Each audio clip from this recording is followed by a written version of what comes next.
नमो नमः। सुसंध्या सायंकालीन की शुभ वेला में आचार्य दिव्येश्वर शास्त्री जी का अभिनंदन, नमन और वंदन। मित्रों, साथियों, प्यारे विद्यार्थियों, इससे पूर्व हमने अनेक सारी पाठों का प्रसारण किया, अनेक सारे पाठों को पढ़ाया, जिसमें आप सबने बहुत स्नेह दिया, बहुत मन से पढ़ा। आज एक बहुत ही सुंदर नए विषय को लेकर के आए हैं, जो कि इस चीज को जानने से संस्कृत के जो प्राण है, संस्कृत का जो आधार स्तंभ है, उसके बारे में मैं बताने जा रहा हूँ। संस्कृत का आधार स्तंभ ये सर्वनाम में अस्मत् शब्द है। अस्मत् और युष्मत् शब्द के आधार पर संस्कृत का सारे अंगों को आप जान सकते हैं। संस्कृत भाषा में बहुत सुंदर पकड़ बना सकते हैं। क्या आप जानना चाहते हैं कि इसमें ऐसा क्या विज्ञान है? ये जो अस्मत् और युष्मत् शब्द है, इसको आप जान जाते हैं तो पूरी तरह से संस्कृत में आपका पकड़ बन सकता है। एक सामान्य व्यक्ति भी यदि इस सर्वनाम शब्द अस्मत् और युष्मत् को याद कर लेता है, तो जो है संस्कृत के प्रति उसकी बहुत बड़ी रुचि बढ़ जाती है। संस्कृत के प्रति उसका बहुत ही लगाव बन जाता है। संस्कृत के प्रति वो बहुत ज्यादा जानकारी प्राप्त कर लेता है। आइए इसके बारे में जानना चाहते हैं, ये है क्या चीज? अस्मत् शब्द, सर्वनाम शब्द। महर्षि पाणिनि जी ने एक सूत्र का निर्माण किया है अपने अष्टाध्यायी में, जो मैं बताने जा रहा हूँ। अस्मद्युत्तमः। अस्मत् शब्द के साथ में उत्तम पुरुष का प्रयोग होता है। ये जो अस्मत् शब्द है, हमेशा उत्तम पुरुष में इसका प्रयोग होता है। और ये आप देख रहे हैं, ये इसमें भी प्रथमा, द्वितीया, तृतीया, चतुर्थी, पंचमी, षष्ठी, सप्तमी, ऐसा जो है ना, इसमें भी विभक्तियां होती हैं। मैंने विभक्ति पाठों में, विभक्ति विज्ञान में इसके बारे में बताया था कि प्रथमा का अर्थ होता है ने, द्वितीया को तृतीया से के द्वारा, चतुर्थी के लिए, पंचमी से अलग, षष्ठी रारी का आगे की, सप्तमी में पर ऊपर। इन्हीं शब्दों पर आज जो है चर्चा करेंगे। ये जो अस्मत् युष्मत् शब्द है, इन पाठों को लेकर के मैं हूँ। अस्मत् शब्द में पहला शब्द है अहम, आवाम, वयम। अहम, आवाम, वयम। अहम का अर्थ होता है प्रथमाने से, अहम का मैं या मैंने, आवाम हम दोनों ने, वयम हम सब ने, ऐसा प्रयोग होता है। मैं या मैंने दोनों बोल सकते हैं। अहम मैंने, आवाम हम दोनों ने, वयम हम सब ने, ऐसा जो है ना, इसका प्रयोग आप कर सकते हैं, सीख सकते हैं, जान सकते हैं। इसी बात की द्वितीय विभक्ति में, द्वितीय का अर्थ है को, तो इसमें याद किया है। द्वितीय में अस्मत् शब्द के दो रूप बनते हैं, माम, मां अर्थात मुझको, आवाम नो हम दोनों को, अस्मान न हम सबको। इसमें द्वितीय में दो रूप हैं। माम का मां बनेगा, आवाम का नौ बनेगा, अस्मान का नह भी। तो नह का भी वही अर्थ है जो अस्मान का है। माम का मुझको या मेरे को, ऐसा बोल सकते हैं। आवाम हम दोनों को, नौ का अर्थ है हम दोनों को कह सकते हैं।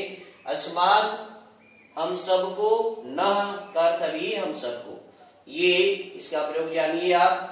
इसी बात ये तृतीय विभक्ति में, तृतीय में से के द्वारा, तो यहाँ पर ले सकते हैं से मया, मेरे से या मेरे द्वारा, आवाभ्याम हम दोनों के द्वारा या हम दोनों से, अस्माभिः हम सब से या हम सब के द्वारा, ये तृतीय व्यक्ति का प्रयोग है। फिर शाही दोहराते हैं और इसको आप सीखिए संस्कृत में।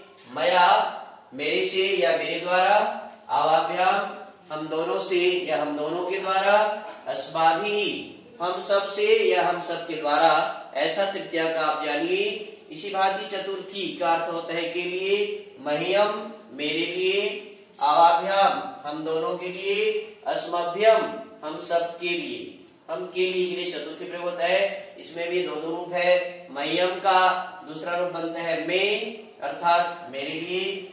आवाभ्याम का एक दूसरा रूप बनता है नौ, हम दोनों के लिए, अस्मभ्यम का तृतीय एक रूप बनता है जो तीसरा है नः, हम सब के लिए। आपने समझ गए होंगे, आप समझ गए होंगे कि ये चतुर्थी का अर्थ है मह्यम, मह्यम में मेरे लिए, आवाभ्याम नौ हम दोनों के लिए, अस्मभ्यम नः हम सब के लिए। इसी भांति ये पंचमी विभक्ति का अर्थ है पंचमी से अलग, मत मेरी से अलग, आवाभ्याम हम दोनों से अलग, अस्मत् हम सब से अलग। ये पंचमी का अर्थ है। दोबारा आप सुनिए और याद कीजिएगा, लिखिएगा, याद कराइएगा। मत हम मेरे से अलग, आवाभ्याम हम दोनों से अलग, अस्मत् हम सबसे अलग, ऐसा ये पंचमी में अर्थ है। आगे षष्ठी विभक्ति का अर्थ है रा रे री का की, तो यहाँ पर जो है रा का प्रयोग करेंगे। मम, मम अर्थात मेरा, और आवयोः हम दोनों का, अस्माकम हम सब का, ये का की का भी प्रयोग आ गया, रा रे री का भी प्रयोग आता है। कोई बालिका भी इसको प्रयोग कर सकती है ना, मेरी, हम दोनों की, हम सब की, ऐसा। यहाँ पर पीछे चलते हैं। मम में दो रूप बना है, मम में का अर्थ भी मेरा होगा और मम के अर्थ भी। आवयोः हम दोनों का, नौ, नौ भी एक रूप बनता है, नौ शब्द से भी हम दोनों का होगा। अस्माकम बोले से हमारा, हम सब का, नः, नः भी प्रयोग करेंगे तो हमारा। सर्वे भवन्तु सुखिनः, इस प्रकार से कई जगह नः का प्रयोग वेदों में आया हुआ है। सन्नः प्रजाभ्यः, प्रजाओं का कल्याण, ऐसा प्रयोग आता है। सप्तमी, सप्तमी विभक्ति का चलते हैं। मई अर्थात मुझ में या मेरे में, आवयोः हम दोनों में, है ना, हम दोनों में या हम दोनों पर, या अस्मासु हम सब में, हम सब पर। सप्तमी विभक्ति का अर्थ होता है में, पर और ऊपर। इसलिए मैं आपको बताना चाहता हूं कि सप्तमी में आप इसका अस्मत् शब्द का प्रयोग करेंगे तो मई अर्थात मेरे में या मेरे ऊपर, मुझ में, ऐसा बोल सकते हैं। आवयोः हम दोनों में या हम दोनों के ऊपर, अस्मासु हम सब में या हम सब की ऊपर, ऐसा में पर ऊपर जो है ना आप इसको कर सकते हैं। ये अस्मत् शब्द, अस्मत् शब्द में उत्तम पुरुष का प्रयोग होता है। ये अस्मत् शब्द को आप सीख गए तो संस्कृत के प्राण को आपने जो है सीख गए। संस्कृत का जो आधार स्तंभ है, संस्कृत का जो चमत्कार है, ये युष्मत् शब्द में छिपा हुआ है। आगामी दिनों में आपके लिए मैं युष्मत् शब्द को लेकर के आऊंगा। आज आपने अस्मत् शब्द को सीखा। मैं आपसे नमन करता हूँ, वंदन करता हूँ कि संस्कृत भाषा को बचाने के लिए या संस्कृत भाषा के प्रचार प्रसार के लिए आपको हमेशा तत्पर रहना होगा और ये छोटे छोटे पाठों को आपको सीखना होगा, अपने छात्र छात्राओं को सिखाना होगा। संस्कृत में रुचि रखने वाले विद्यार्थियों को, मनुष्यों को क्या कहना चाहिए, हर व्यक्ति को आपको इसे संस्कृत भाषा को सिखाना होगा, संस्कृत को बढ़ाना होगा, संस्कृत को पढ़ाना होगा। आइए आप मेरे साथ जुड़ करके संस्कृत माता की रक्षा के लिए, संस्कृत भाषा के प्रचार प्रसार के लिए तैयार हैं। तो ये जो युष्मत् शब्द है या अस्मत् शब्द है, अस्मत् शब्द का जो प्रयोग मैंने बताया, इसको जो है ना आप जो है ना अधिक से अधिक लोगों में शेयर कीजिए जिससे वो लोग सीख सके।